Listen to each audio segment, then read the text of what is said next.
Welcome to a fireside reading of a short story. The Story of William Wilson by Edgar Allan Poe. Part 1. Let me call myself for the present William Wilson.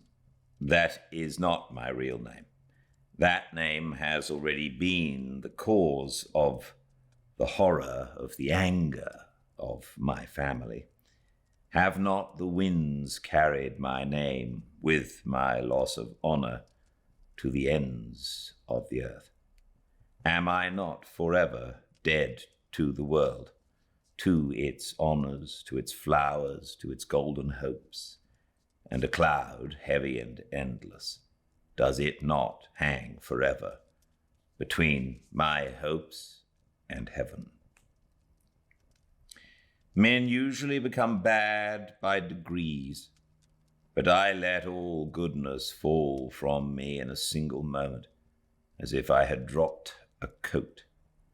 From small acts of darkness I passed in one great step into the blackest evil ever known.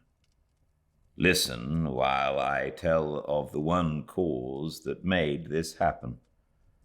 Death is near, and its coming has softened my spirit. I desire, in passing through this dark valley, the understanding of other men. I wish them to believe that I have been in some ways in the power of forces beyond human control. I wish them to find for me, in the story I'm about to tell, some small fact that proves I could have done only what I did. I would have them agree that what happened to me never happened to other men. Is it not true that no one has ever suffered as I do? Have I not indeed been living in a dream? And am I not now dying from the horror and the unanswered question, the mystery of the wildest dream ever dreamed on earth? I am one of a family well known for their busy minds. As a small child, I showed clearly that I too had the family character. As I became older, it grew more powerful in me. For many reasons, it became a cause of talk among friends, and the hurt it did me was great. I wanted people always to do things my way. I acted like a wild fool. I let my desires control me. My father and mother, weak in body and mind, could do little to hold me back. When their efforts failed, of course, my will grew stronger. From then on, my voice in the house was law. At an age when few children are allowed to be free, I was left to be guided by my own desires. I became the master of my own actions. I remember my first school. It was in a large house, about 300 years old, in a small town in England, among a great number of big trees. All of the houses there were very old. In truth, it was a dreamlike and spirit-quieting place, that old town. At this moment, I seemed to feel the pleasant coolness under the shade of the trees. I remember the sweetness of the flowers. I hear again with delight, I cannot explain, the deep sound of the church bell each hour breaking the stillness of the day. It gives me pleasure to think about this school, as much pleasure, perhaps, as I am now able to experience. Deep in suffering as I am, suffering only too real, perhaps no one will object if for a short time I forget my troubles and tell a little about this period. Moreover, the period and place are important. It was then and there that I first saw, hanging over me, the terrible promise of things to come. Let me remember. The house where we boys lived and went to school was, as I've said, old and wide. The grounds about it were large, and there was a high wall around the outside of the whole school. Beyond this wall, we went 3 times in a week on one day to take short walks in the neighboring fields, and 2 times on Sunday to go to church. This was the one church in the village, and the head teacher of our school was also the head of the church. With a spirit of deep wonder and of doubt, I used to watch him there. This man with slow step and quiet, thoughtful face, in clothes so different and shining clean. Could this be the same man who, with a hard face and clothes far from clean, stood ready to strike us if we did not follow the rules of the school?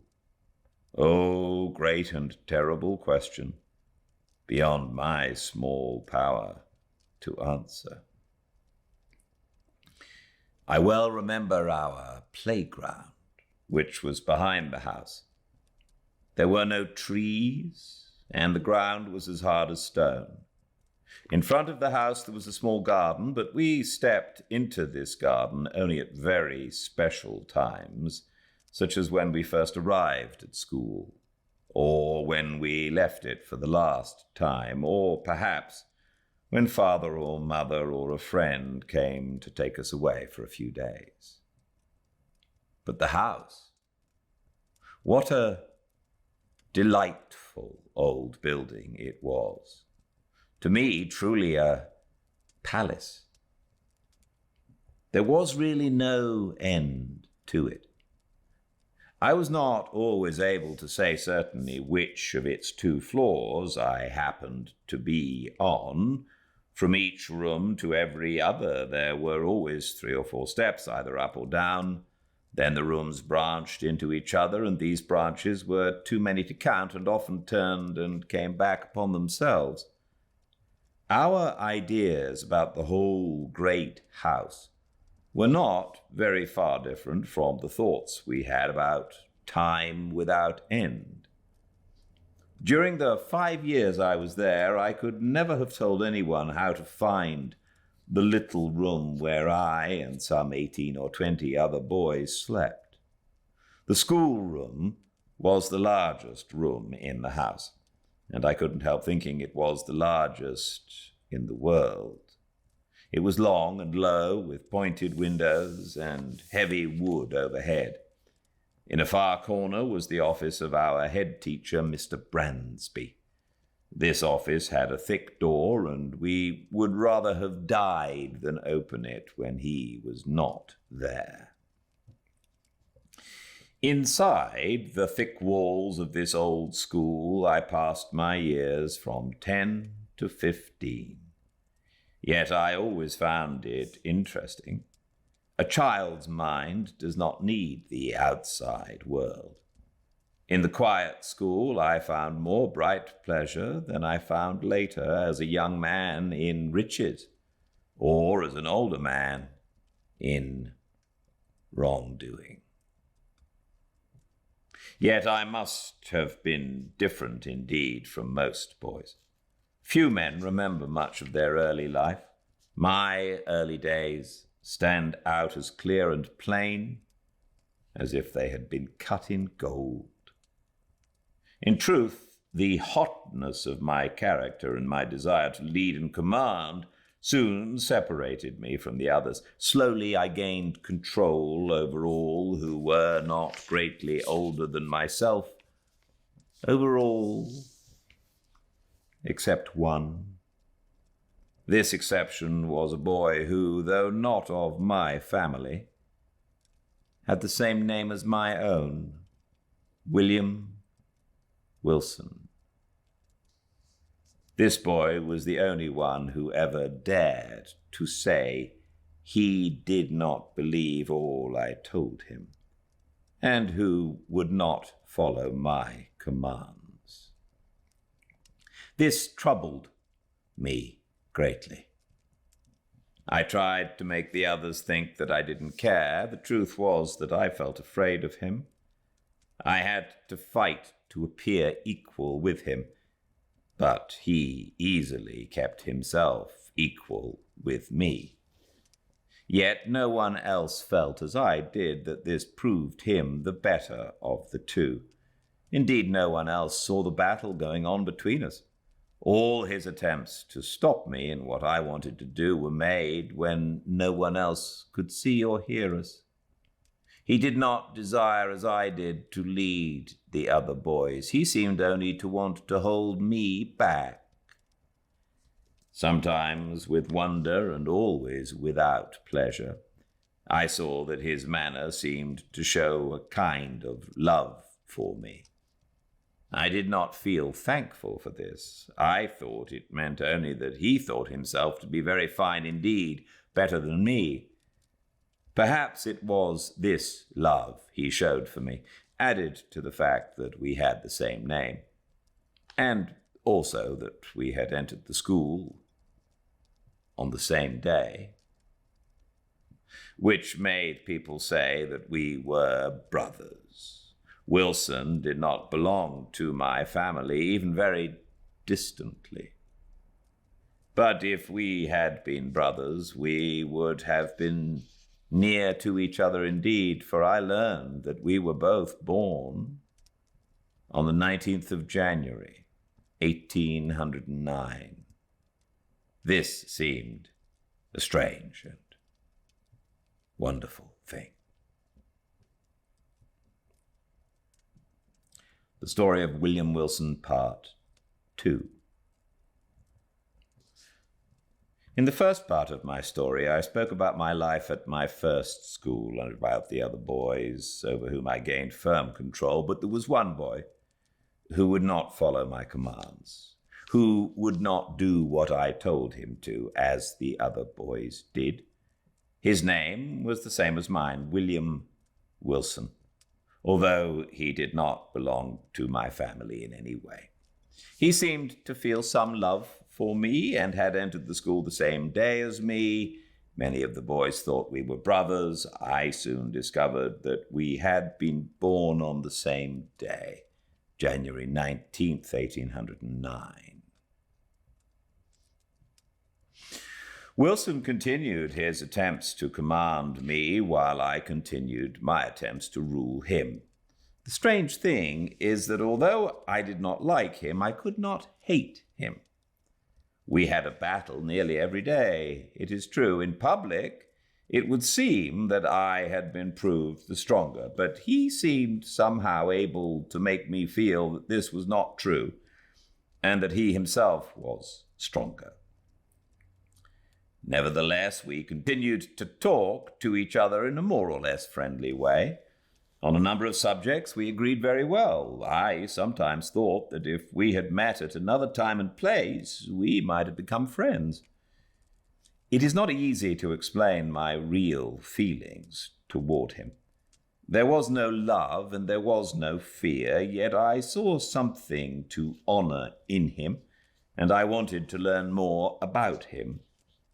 Anyone experienced in human nature will not need to be told that Wilson and I were always together. This strange appearance of friendship, although we were not friends, caused no doubt the strangeness of the battle between us. I tried to make the others laugh at him. I tried to give him pain while seeming to play a light-hearted game. My attempts were not always successful, even though my plans were well made. There was much about his character that simply could not be laughed at. I could find, indeed, but one weakness. Perhaps he had been born with it, or perhaps it had come from some illness. No one but me would have made any use of it against him. He was able to speak only in a very, very soft, low voice. This weakness I never failed to use in any way that was in my power. Wilson could fight back, and he did. There was one way he had of troubling me beyond measure. I had never liked my name. too many other people had the same name. I would rather have had a name that was not so often heard. The words sickened me. When, on the day I arrived at the school, a second William Wilson came also, I felt angry with him for having the name. I knew I would have to hear the name each day a double number of times. The other William Wilson would always be near. The other boys often thought that my actions and my belongings were his, and his were mine. My anger grew stronger with every happening that showed that William Wilson and I were alike, in body or in mind. I had not then discovered the surprising fact that we were of the same age, but I saw that we were of the same height, and I saw that in form and in face we were also much the same.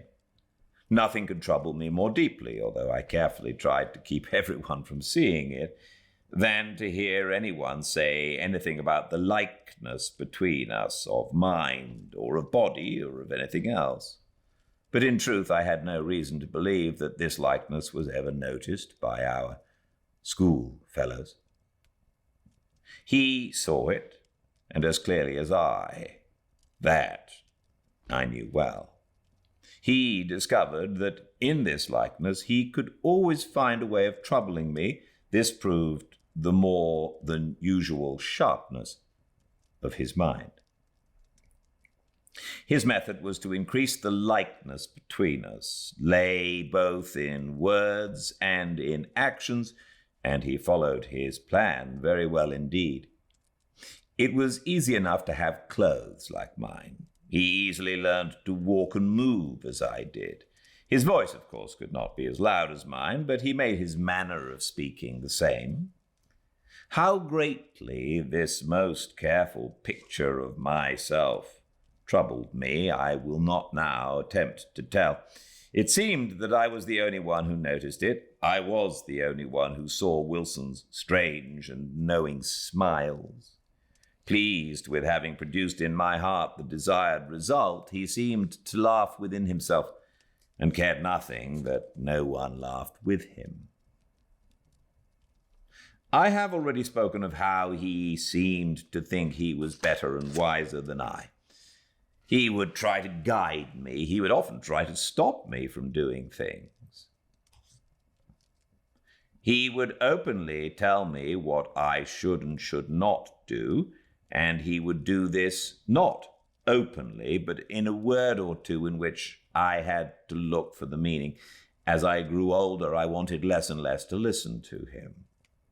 As it was, I could not be happy under his eyes. That always watched me. Every day I showed more and more openly that I did not want to listen to anything he told me. I have said that in the first years, when we were in school together, my feelings might easily have been turned into friendship, but in the later months, although he talked to me less often then, I almost hated him. Yet, let me be fair to him. I can remember no time when what he told me was not wiser than would be expected from one of his years. His sense of what was good or bad was sharper than my own. I might today be a better and happier man if I had more often done what he said. It was about the same period, if I remember rightly, that by chance he acted more openly than usual, and I discovered in his manner something that deeply interested me.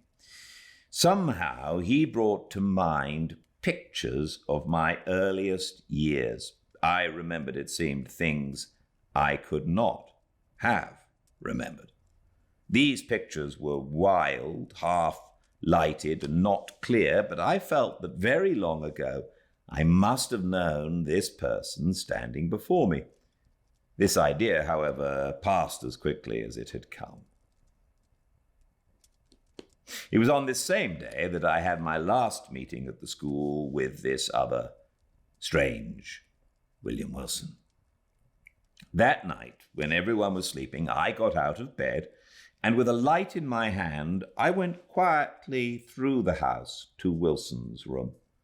I had long been thinking of another of those plans to hurt him, with which I had until then had little success. It was my purpose now to begin to act according to this new plan. Having reached his room, I entered without sound, leaving the light outside. I advanced a step and listened. He was asleep. I turned, took the light, and again went to the bed. I looked down upon his face. The coldness of ice filled my body. My knees trembled. My whole spirit was filled with horror. I moved the light nearer to his face. Was this the face of William Wilson? I saw indeed that it was, but I trembled as if with sickness as I imagined that it was not. What was there in his face to trouble me so? I looked, and my mind seemed to turn in circles in the rush of my thoughts. It was not like this, surely not like this, that he appeared in the daytime. The same name, the same body, the same day that we came to school, and then there was his use of my way of walking, my manner of speaking. Was it, in truth, humanly possible that what I now saw was the result, and the result only, of his continued efforts to be like me? Filled with wonder and fear, cold and trembling, I put out the light. In the quiet darkness, I went from his room, and without waiting 1 minute, I left that old school and never entered it again.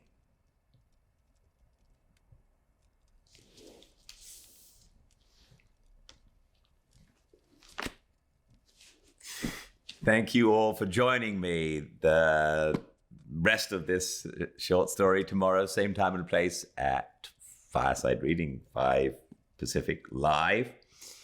After that, another couple of short stories, and then on next Tuesday, today week, we'll start A Passage to India. I very much look forward to seeing you tomorrow. Thank you all for joining me. Check out the YouTube channel, Fireside Reading, if you miss any chapters. Until I see you all, everyone, please stay very, very well. Good night.